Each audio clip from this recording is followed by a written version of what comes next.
Hey, what's up guys? Welcome back to the Rockstarflipper YouTube channel. And I know the title is going to get some of you interested in what I'm talking about, what this video is about. And I want to tell you guys about something that happened a couple of weeks ago, maybe close to a month ago, just before eBay opened in Las Vegas, just before I went out there. I had a conference call with some of the executives from eBay prior to us going out there. They had to go over some rules, some regulations, all that kind of stuff.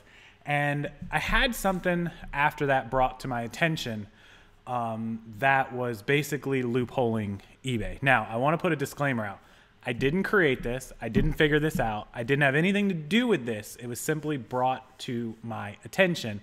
And I'm not going to say who it was because I just don't. I like the person, and I don't want to see them get in any kind of trouble. However, before eBay announced single listing promoted listings last week, which went live on Monday, I believe.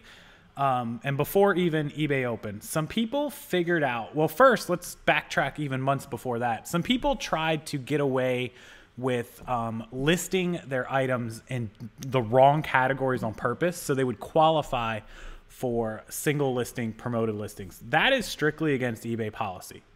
Before all of the categories were open for single listed promoting, that was the only way people could figure out how to promote their listings. It was killing them on sales. I mean, they were literally getting like a sell-through rate that was incredible. It was working, but it's strictly against eBay policy. And if you got caught, your account would be suspended. So people tried that, and eBay knew about it, and eBay was cracking down on them, and good for eBay.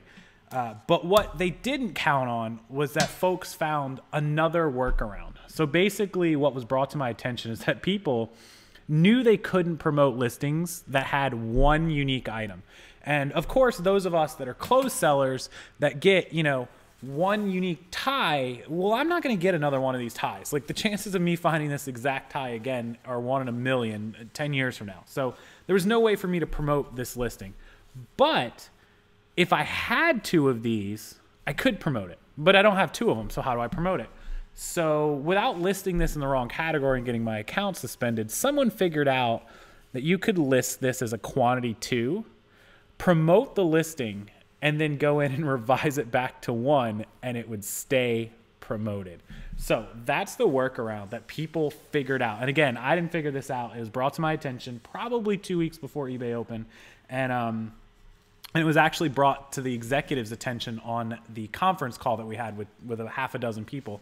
And they agreed that it was a loophole, but they also said it wasn't against policy and that there was nothing they could do about it. So people took advantage of that for several weeks leading up to eBay Open, which is crazy. So at eBay Open, I discussed it further with them on the last night during the after party that eBay put on for us. And I talked to the engineering team, I talked to Sunil, and I talked to a few other people who I'll remain nameless, but they told me then that single listing promoteds were coming out for every category for one single item, and that it would be out on last Monday, which is when it was out. And they told me that because of the loopholes, they just wanted to go ahead and roll it out to everyone. And so that is how, leading up to eBay Open, people scammed eBay and got away with it. And eBay knew about it, and there was nothing they could do to stop it. And the reason they couldn't stop it is the source code for changing it so that people couldn't change the quantity and then promote it would have stopped people who legitimately bought a tie, listed it, it didn't sell, and then they got another one that was the same, and they would have wanted to edit it to quantity 2 because they were legitimate. It would have prevented that. So they couldn't do that, so they had no way to fix the source code, basically. All those crazy techs and engineers and no way to fix it. I'm sure they could have with enough time, but they didn't, and they knew they were rolling out single listing promoted anyways, so they just didn't bother with it, and people were able to get away with it for weeks, possibly months, and it wasn't against policy. It wasn't against terms of service. So pretty interesting story. Now, just in case those of you that are listening to this or watching this are not familiar, all of your items can be promoted, so you don't have to go back and edit them. You don't need to do that. Just click promoted listings, promote your listings, you're good to go. You don't have to edit the quantity to 2, promote it, and edit it back to 1. I just thought it would be interesting, and now it's okay to talk about now because single promoteds are out.